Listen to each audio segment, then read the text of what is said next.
I thought I would start off just by sharing a quick update on the LSAT Flex from May, the May LSAT Flex that just happened last week, with an eye towards how that affects those of you taking the LSAT in June, July, or beyond. So the May LSAT Flex happened last week on Monday and Tuesday, and honestly, it didn't go that smoothly, which was to be expected given that it was the first one. Hopefully none of you were in that boat, and if you were, I hope it went smoothly, but there were a number of issues that happened with the May LSAT Flex, and so those taking the LSAT in June, July, or beyond would, of course, want to be aware. A couple of the biggest issues with the May LSAT Flex were, one, not all the proctors knew that you are allowed to have scratch paper. Of course, scratch paper is incredibly important for diagramming logic games, and it's useful for the other sections too, plus you're supposed to be allowed scratch paper. These proctors were confused because for most other exams that ProctorU administers, they don't allow scratch paper. The LSAT is an exception to that, of course. They do. The proctors should have known, and LSAC will work with anyone who is affected to let them reschedule their LSAT, but obviously you don't want to be in that situation. So if you ever have a case where the proctor says to you that you are not allowed to do something that you actually are allowed to do, let the proctors know as soon as possible. Ask if you can show them on LSAC's site where it lists that the item is permitted. Like for the LSAT Flex, you get 5 pages of scratch paper, about 10 pages altogether, 5 sheets, 10 pages. Another issue with the May LSAT Flex were that there were very long wait times. You schedule a particular time to take your exam, but once you get there, the proctors weren't ready. They had a bit of a backlog at ProctorU due to previous test takers. These wait times got longer and longer over the course of the day. So if you're scheduled for noon, don't necessarily expect that they'll be ready for you to start at noon. They should be, given that you're scheduling a specific time, but it is what it is. You might need to wait a little bit of time. So go to the bathroom right before you start.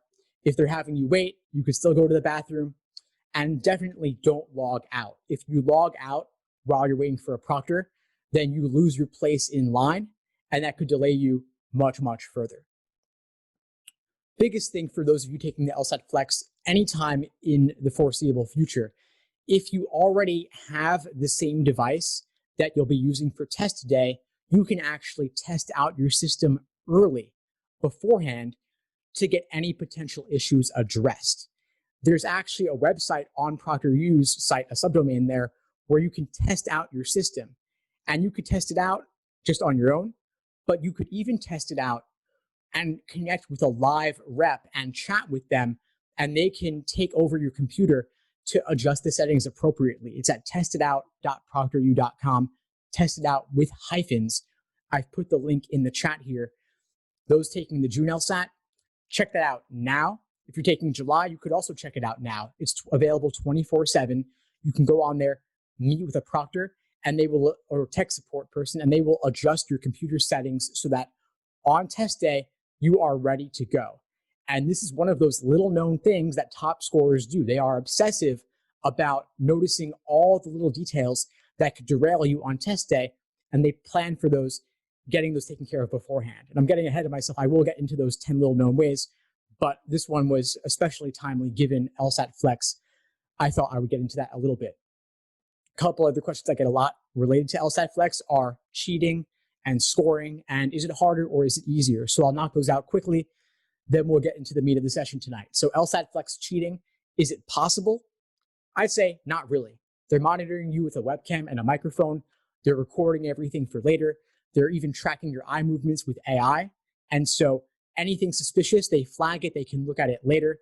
Yes, there have been a number of cheating attempts over the years with ProctorU for other exams they administered. Like one person tried to use a drone to record the screen and capture exam questions, because a lot of these exams, the exam questions get reused and reused for future tests. So if you could record those questions, maybe you could get an advantage for the future, or someone else, you could sell them those questions and give them an advantage. But ProctorU is on top of all of this, and they're looking to spot little things like this. Somebody else put Post-it notes on their dog to try and have the dog walk around, and they could look at little things that were written on there. I don't know how useful that is for the LSAT in particular, since this is not an exam of memorization, but people get creative. The worst one, though, and this is really the stupidest one of all, is some people would cheat, and then afterwards they would type with their friend over something like GChat or AIM back in the day, and they would talk all about how they cheated, but didn't realize that Proctor, you still had access to their computer even after the exam session had just closed. We're still sharing the screen and could see everything that the person had inadvertently confessed to while chatting with their friends. So don't do anything dumb, and especially if you do, don't be even dumber afterwards and do something like that to get caught. It's really not worth it. I got an unrelated question earlier today from a student who was asking about academic dishonesty and how admissions looks at it. And the truth is, they take it extremely seriously.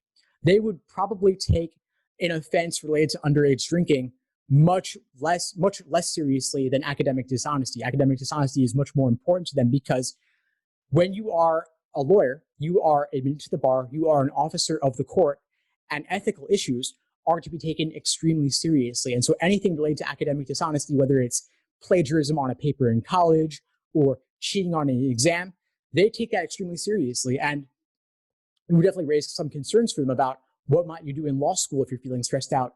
What might you do as an attorney? So that would certainly warrant an addendum, but it could be a deal breaker for some schools depending on the issue. And so especially, of course, for the LSAT, it's incredibly important. You don't want to be disqualified before you even set foot in the law school. Now, as for whether the LSAT Flex is harder or easier, obviously, if you're taking June, you know you've got Flex. July is highly likely to be a Flex, although they have not announced it yet. If you are not yet registered for a test date and you think you could be ready by mid to late July, you might want to register for the July LSAT now. The deadline's actually on May 28th, just a few days away, and it will likely be rescheduled as a Flex. So it's scheduled for July 13th now. It will likely be rescheduled as a Flex a week or two later. The June LSAT was rescheduled a week later, so something to consider if you think you'll be ready in time. But if you're not sure if you'll be ready in time or you think it's not that likely, I would hold off and go for August or later instead. Especially August is quite likely to be a Flex as well. Maybe less than June, maybe less than July, but who knows? But the August LSAT currently scheduled for August 29th. If that is rescheduled as a Flex, it may be, again, a week later, which will give you a good couple months to prepare for the LSAT and take it. And if you've been doing a few months already, that could work well. So I'll get into more specifics later if you all would like me to. In the meantime, though, I will share a link to an LSAT Flex FAQ I am frequently updating. And I will also share a link to an LSAT Flex calculator that lets you estimate your scores taking only 3 sections rather than 4 section exams. Because the LSAT Flex, of course, it's 3 sections back to back and you're done, not 4 scored sections plus 1 experimental like it is on the regular LSAT. So I'm happy to take any questions you all have about the Flex or anything else over the course of this discussion. I have my things prepared that I can talk about, but as always, I'm most interested in addressing your specific questions as they come up for you. So feel free to just ask them as you have them, and I will do my best to incorporate them into this conversation. So my thought for tonight is to cover 10 little-known techniques used by top scorers, 10 little-known strategies beyond just the content of the exam. Of course, I already have my study plans. I already have my frameworks and guidelines and such for how to go about LSAT self-study, and of course, how to use the course video lessons in conjunction with the prep test and the articles on my site. But I wanted to go over 10 things that top scorers do that most people don't think about, thinking outside the box a little bit. So first thought I have in mind, number 1, is redoing prep tests and going beyond the numbered exams. So many students will worry about burning through material, and they will kind of save up exams to do later, or they will do fewer exams, or they will do more exams. But either way, they worry about working through or burning through all the exams. There are currently 89 numbered exams, but there are also a handful that are unnumbered that most people don't think about. You might be aware of the June 2007 LSAT available for free on LSAC's site. That, of course, is the most well-known unnumbered exam. It is between 51 and 52. But there are also the SuperPrep exams, A, B, and C, as well as C2, that many students don't think of. There's also the February 1997 LSAT, which was never numbered, often known as the official LSAT prep test with explanations, not numbered, only available out of print and used from third-party sellers on Amazon, but you can go beyond the numbered exams.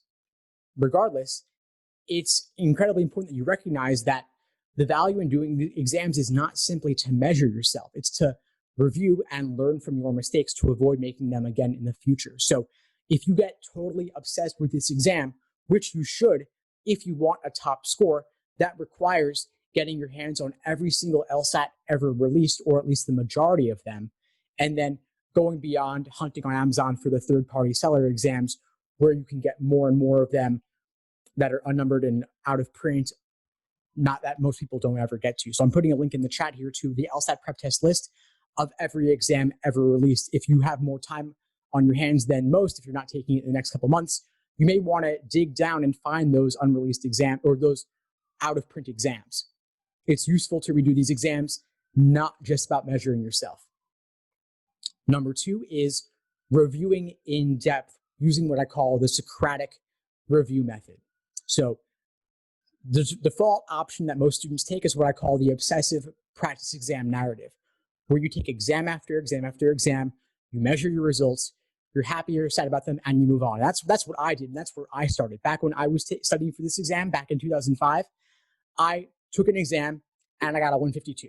And that was incredibly discouraging for me because I had high hopes of getting into a top 14 law school. I'd gone to an Ivy League undergrad. I always thought I was good at tests, but the LSAT was just this one exam that I could not crack. So I was doing exam after exam after exam, and my scores stayed in the low 150s for months. And what really changed the game for me is when I started looking more deeply at my mistakes. I started analyzing them in more depth. And I pioneered what I now call the Socratic review method. I've evolved it over the years, I've innovated it, but the idea is that you're engaging in this Socratic dialogue or inquiry with yourself, where you're looking to get to the root of what gave you trouble about a problem. So taking logical reasoning, for example, what caused you to have trouble with it? What led to your mistakes? Was it an issue with the stimulus? Was it the question stem? Or was it the choices? If it was the stimulus, what about it gave you trouble? Was it the method of reasoning? Was it unfamiliar to you? Was it an issue with them using complex language or vocabulary or topics? Was it them using annoying conditional indicators like unless, except, until, or without that don't neatly fit within the sufficient indicator list or the necessary indicator list? Were they requiring lots of conditional statements to be linked together? Were they requiring that you use the contrapositive? Were they failing to include evidence and conclusion indicator words? Or were they burying the conclusion in the middle? There's lots of little things they can do that will make it tougher to parse or navigate the dense text of the stimulus. But slowing down and figuring out what unique tricks and traps you are uniquely prone to falling for can help you avoid making those same mistakes in the future. If your mistake comes from the question stem, was it unfamiliar or difficult wording to refer to a common question type?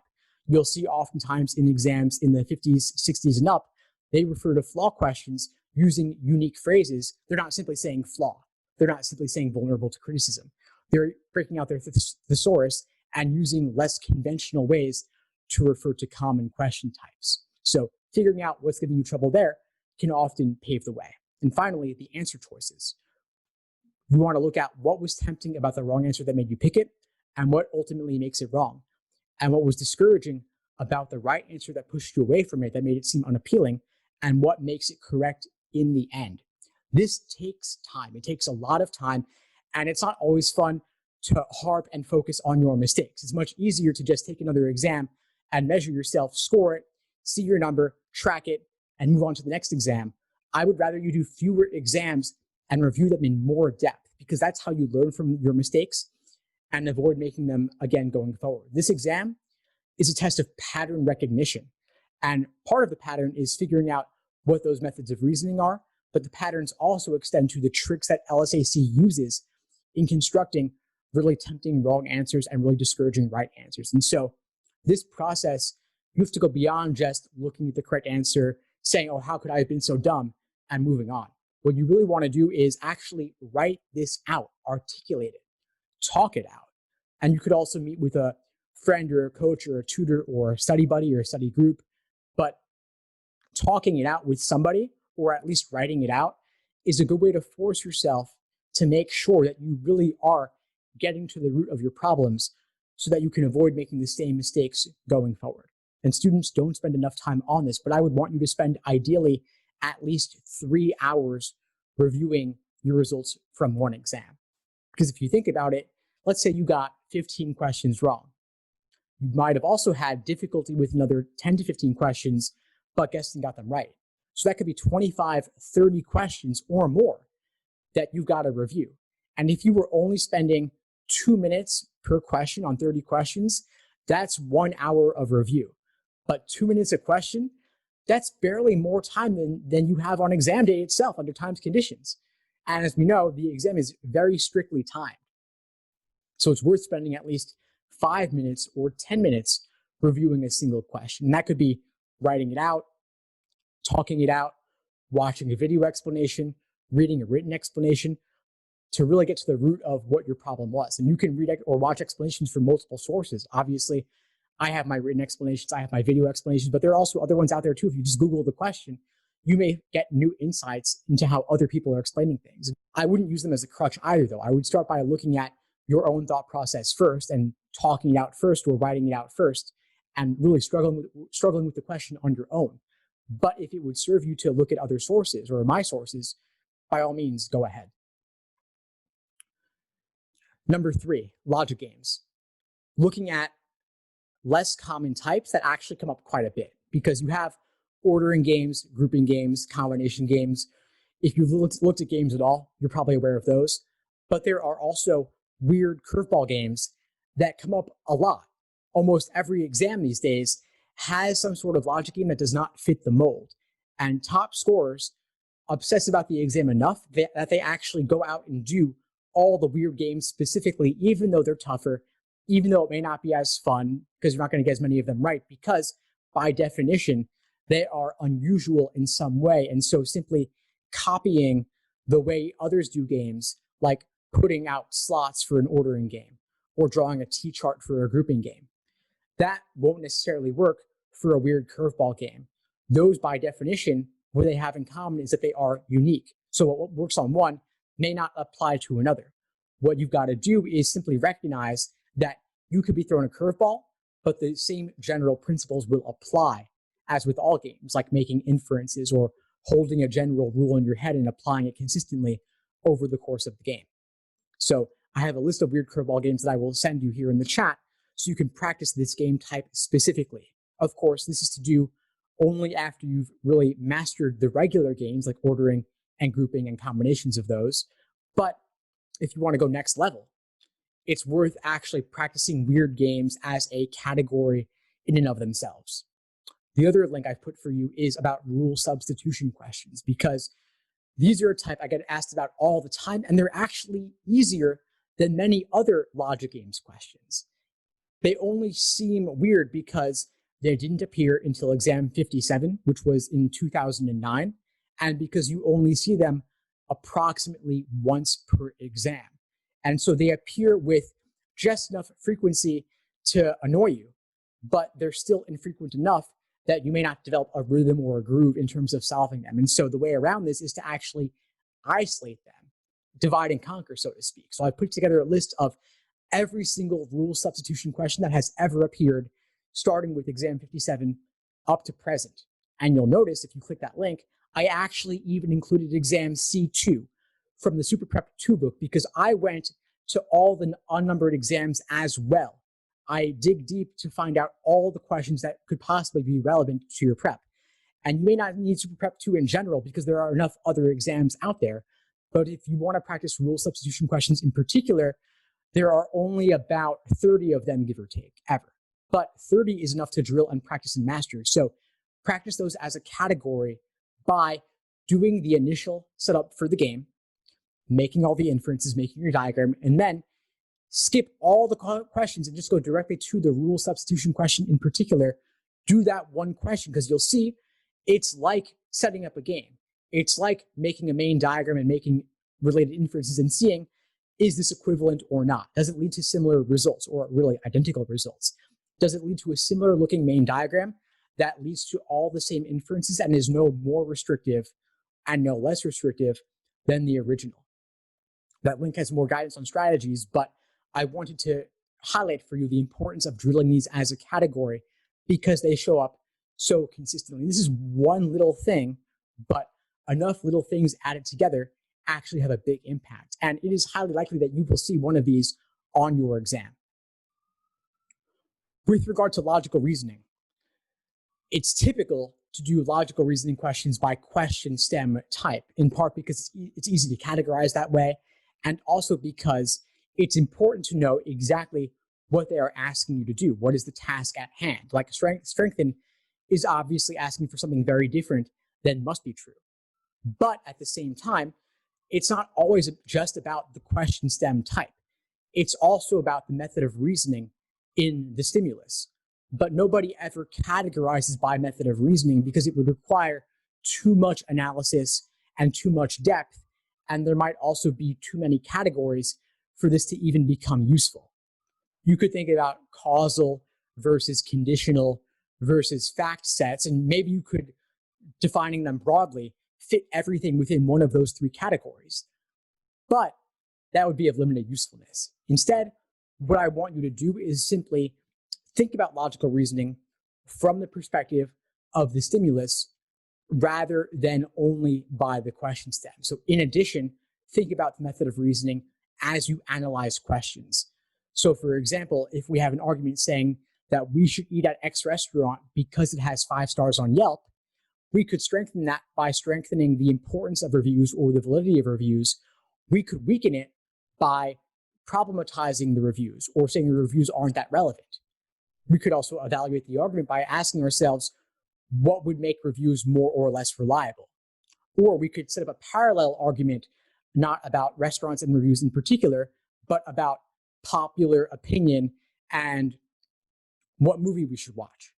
So you could make analogies there too. So I'm taking the same general argument and looking at it from a number of different angles. You could also ask yourself, what would be sufficient to guarantee that for sufficient assumption?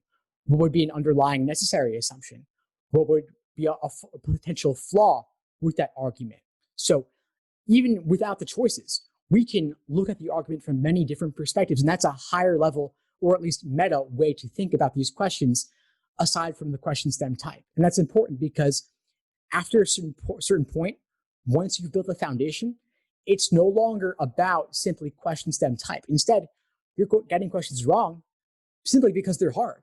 If most of your wrong questions are in questions 16 through 22 in logical reasoning, that makes sense because those are the toughest questions in this section. But you won't notice a whole lot of trends in terms of, oh, I'm getting a highly disproportionate number of weekend questions wrong.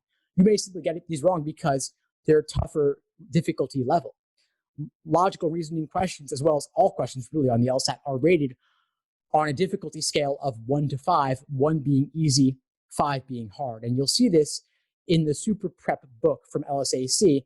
They put at the end of the book the question difficulty level. And you see, of course, more 3, 4s, and 5s in the second half of logical reasoning than the first half. So at a certain point in your prep, you'll be ready to move beyond question stem type and simply looking to analyze the questions using that Socratic review method I outlined earlier.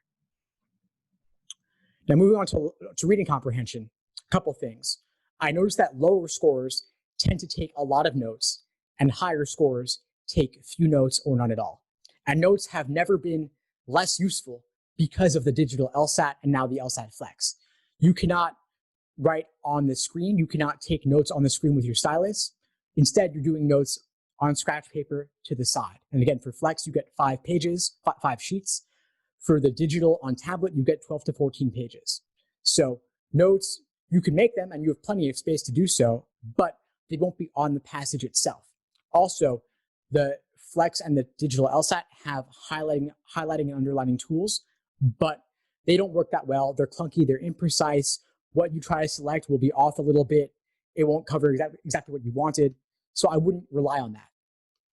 So top scorers are taking few notes or none at all. They're also getting comfortable reading on the screen. So put your books aside, try to get the exams in the digital format.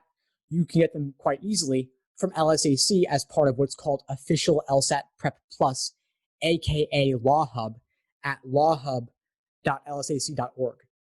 And This gives you they have a subscription where you can purchase access for $99 a year exclusively from them. More than 60 exams in the digital LSAT format, which is identical to the LSAT Flex format. And so you can get used to reading all the passages on the screen. And I'll get more into that later, actually. But the one last thing I want to say on reading comp is you also train yourself to read quickly on the screen.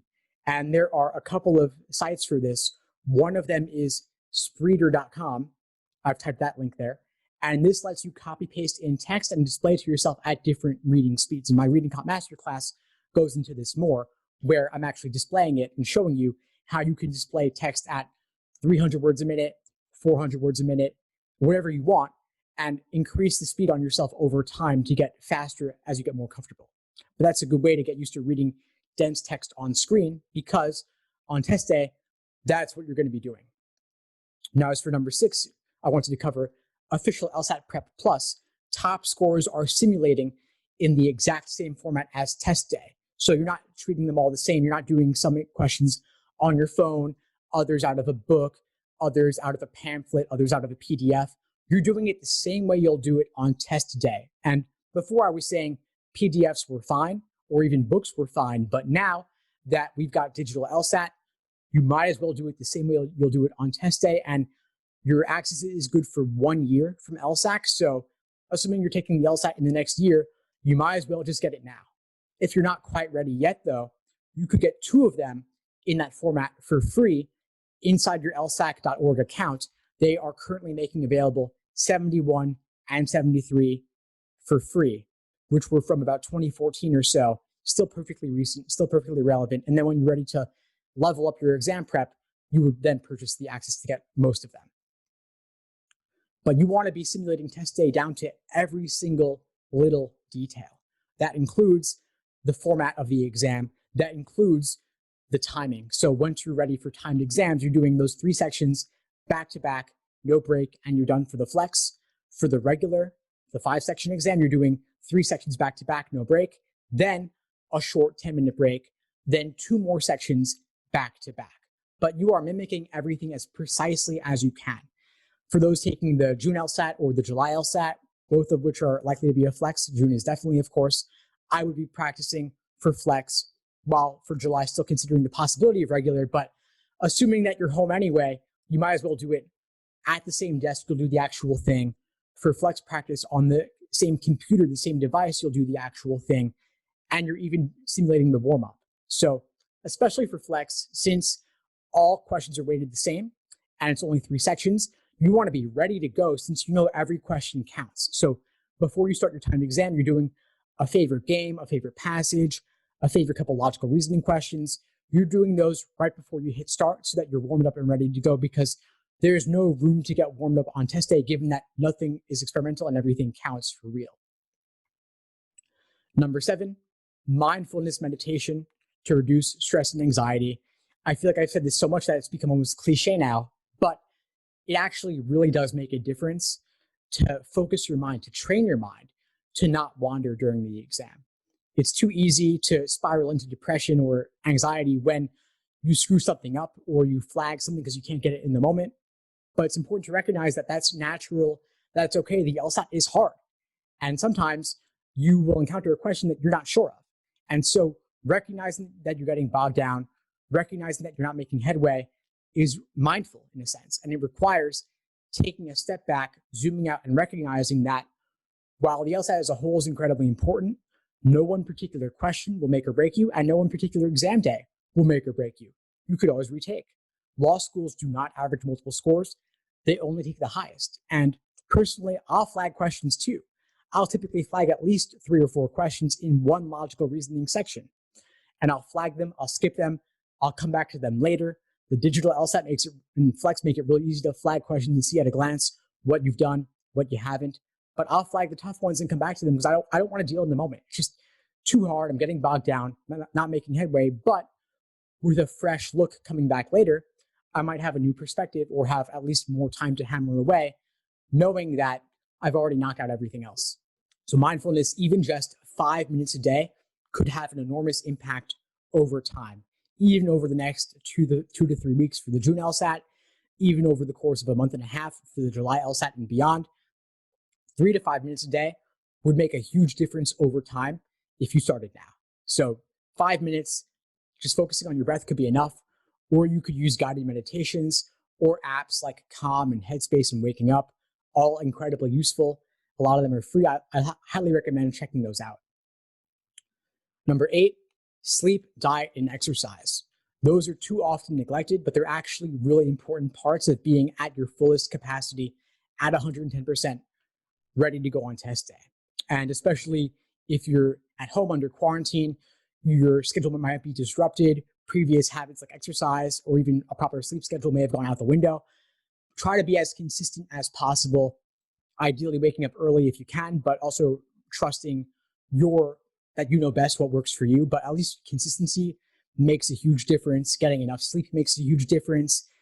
With regard to exercise, you may not be able to go to the gym. You may not want to go out running, but there's a ton you can do, even just from home, even just doing body weight stuff makes a big difference, because having a mind that's totally sharp also means having your body totally at 100% as well. So take some time to think about what that looks like for you, but don't neglect it.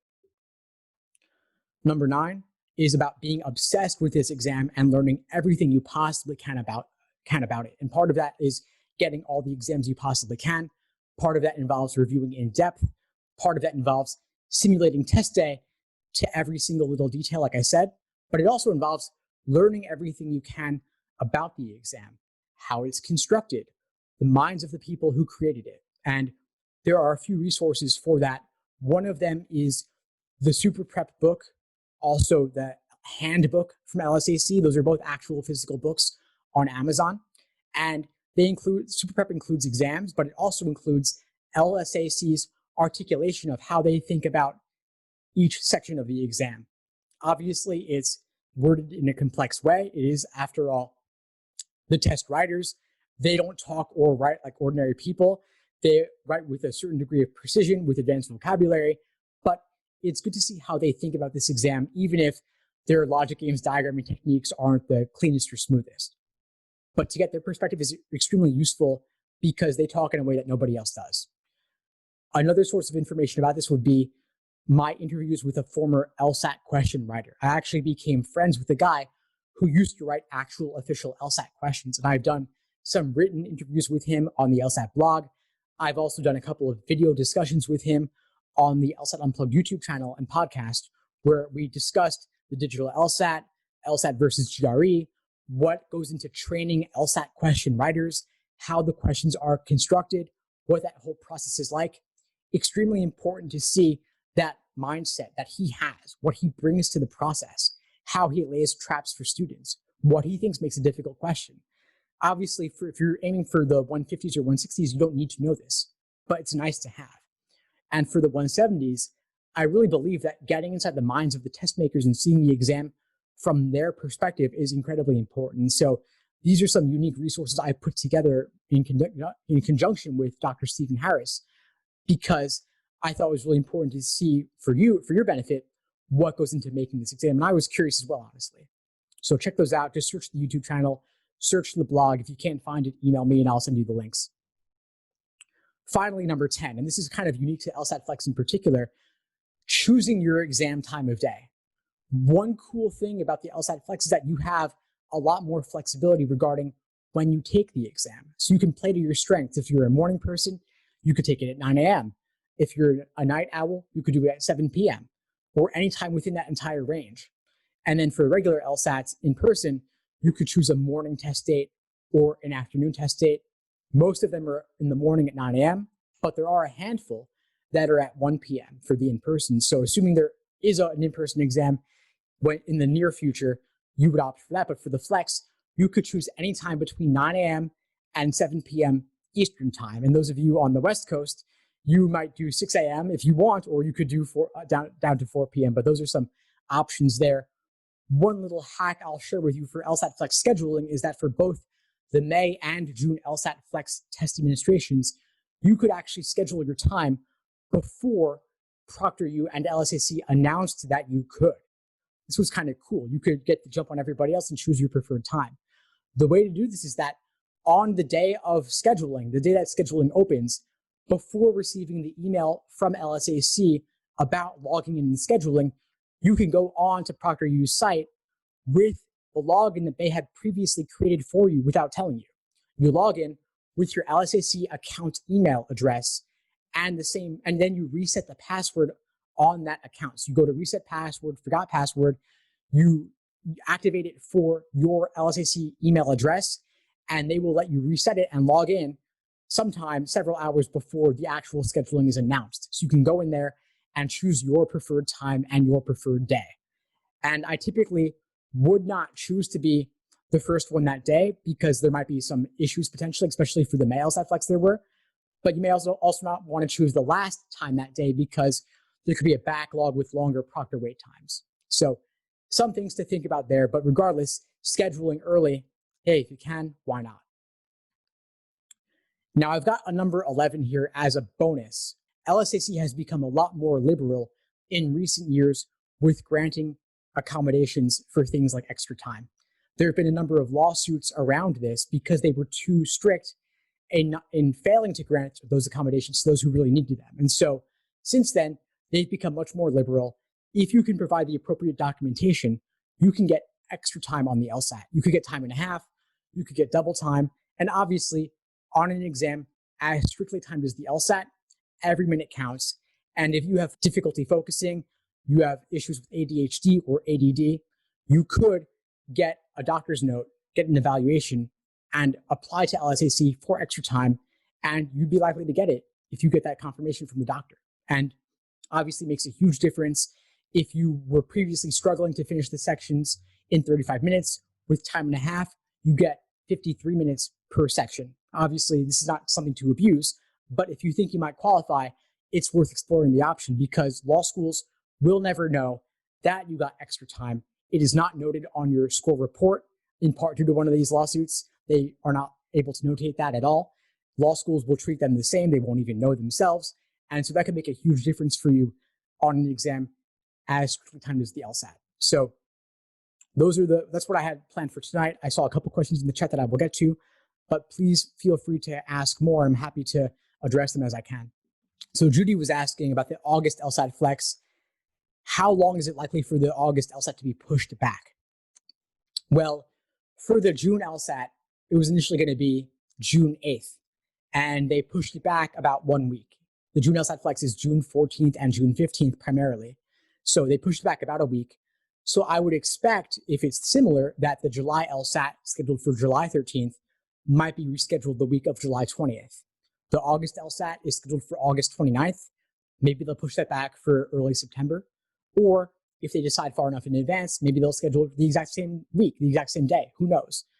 But they have typically been taking a wait-and-see approach with rescheduling these LSATs because they're very hopeful to do them in person. So I don't know when they'll announce. I would hope they would do so soon so that people have more notice and can adjust their schedules appropriately, but it's anyone's guess, really. They haven't even made a decision on July yet. And Ava's asking, if you're taking the August LSAT and you don't know whether there'll be a flex, would you focus on LR or focus on all three sections equally? Good question. I mean, I would say be ready for anything, aim to master all the content. And so, of course, you're right that there is a difference in weighting where the regular in-person LSAT logical reasoning is half of the scored content. On LSAT Flex, it's only about 1/3 of the scored content. And so if you're taking Flex, I would say maybe do less on LR and more on the other sections, games and reading comp, since that's how they're weighted. But when you don't know, the best course of action, of course, is be ready for anything, aim to master it all. There's not much more I could say than that, really. Clark is asking, what's a solid score for the LSAT in general? That's really a matter of personal opinion. It's all relative, right? So if you want to go to a top 14 law school, then a solid score would be high 160s and above. If you're okay with a top 50 school, then 160 could be more than enough for you. It really varies on what your goals are. The median LSAT score is a 151. So anything above that, you're already doing better than a majority of people.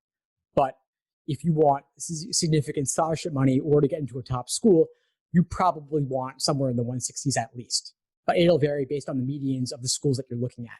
But anything above their median is to your benefit because that can get you scholarship money or that can increase your odds of getting accepted.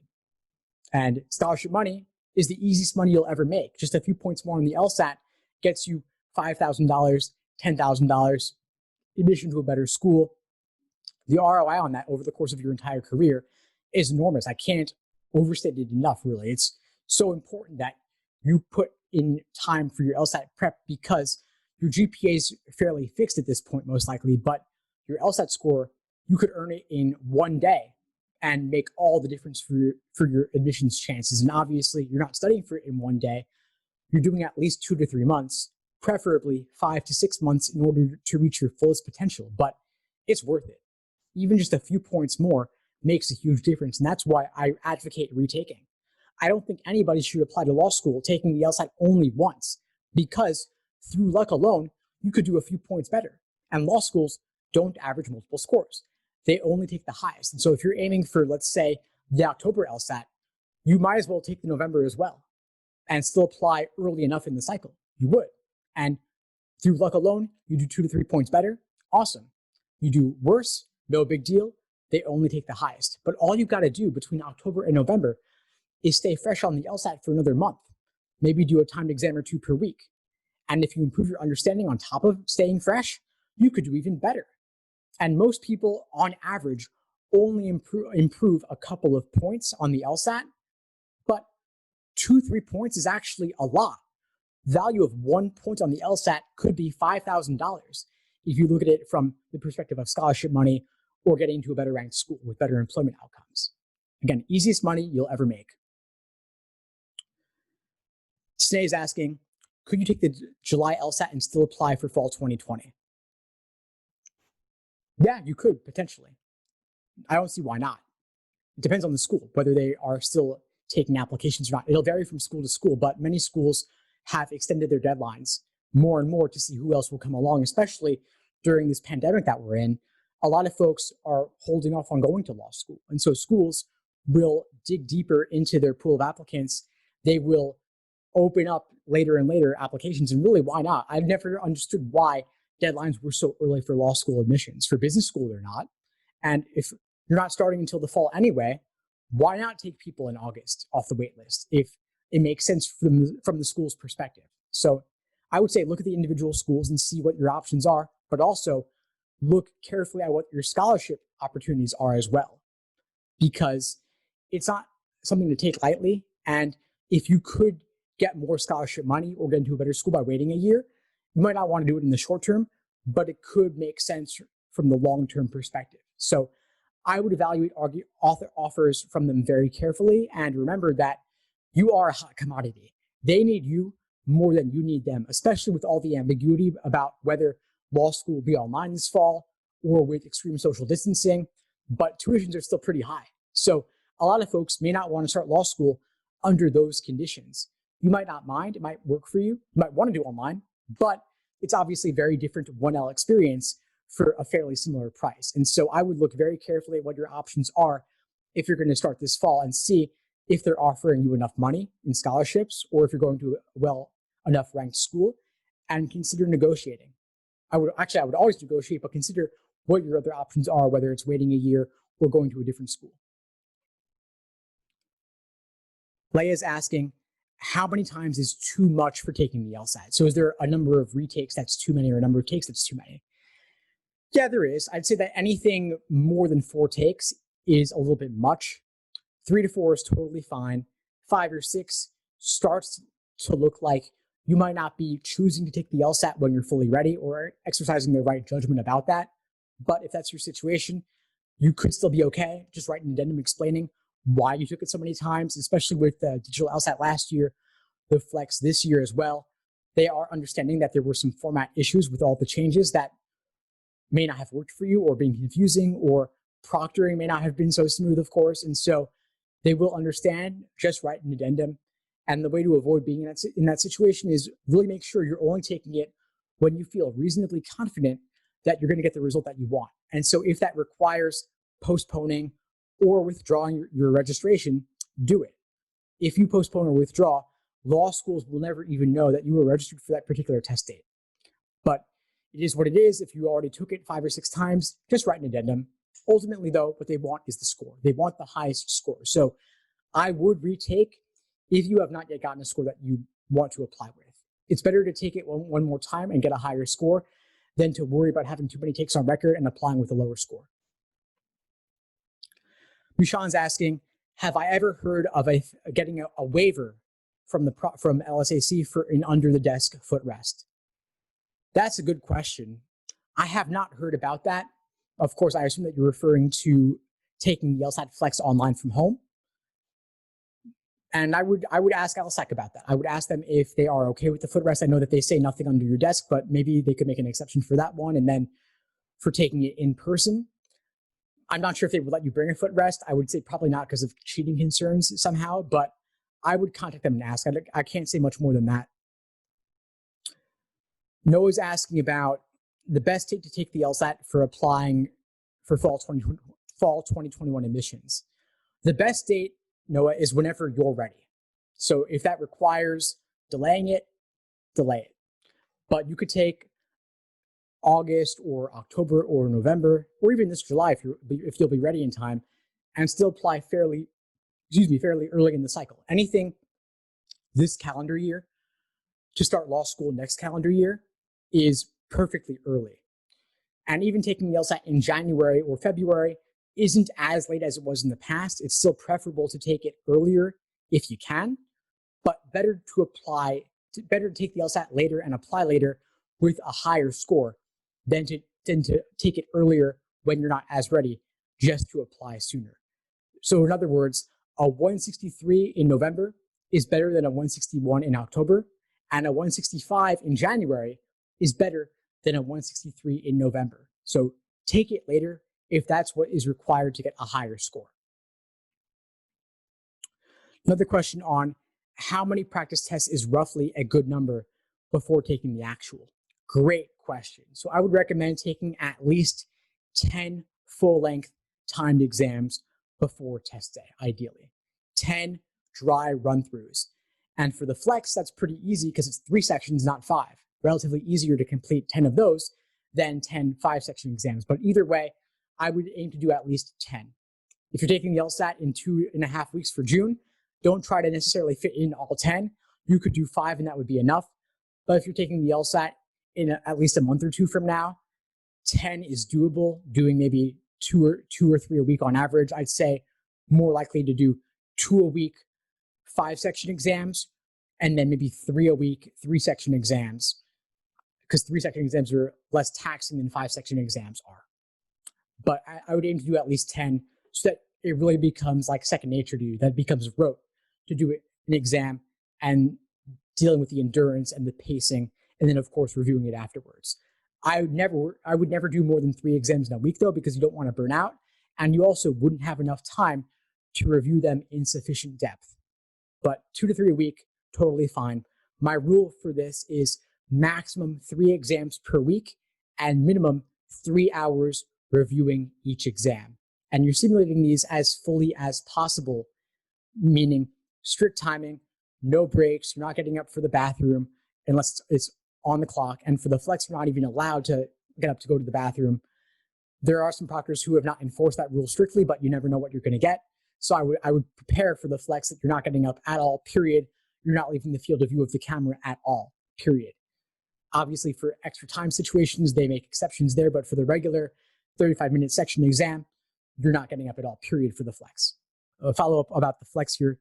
For the July LSAT, 3 sections or 4 sections. I would do 3 sections because that's what you'll do on test day. You could do the occasional 4-section exam to push your endurance a little bit. And if you're not sure what you're going to get, I would do a handful of 3 sections and a handful of 5 sections exams just to properly simulate either option because you don't know what you're going to get. Well, if nothing else, I'm going to leave off here for now. I'll again remind you all to keep up with all the latest changes regarding the LSAT Flex. Again, here's the link to the FAQ, and obviously, of course, I have many more lessons on the Flex in the course to check out with dealing with the recent changes, how to navigate them, all the details and such. Please feel free to reach out if you need anything at all going forward. If you need a particular study plan, let me know. If you have questions, let me know. Happy to help, and I'll see you all soon. Be well and good night, everyone. Thanks for all the great questions. Thanks for tuning into the show. Please subscribe if you haven't done so already to be notified of new episodes as I release them. and feel free to reach out if you need anything at all as you move forward with your prep. I'm happy to help however I can. In the meantime, I'll wish you all the best and take care.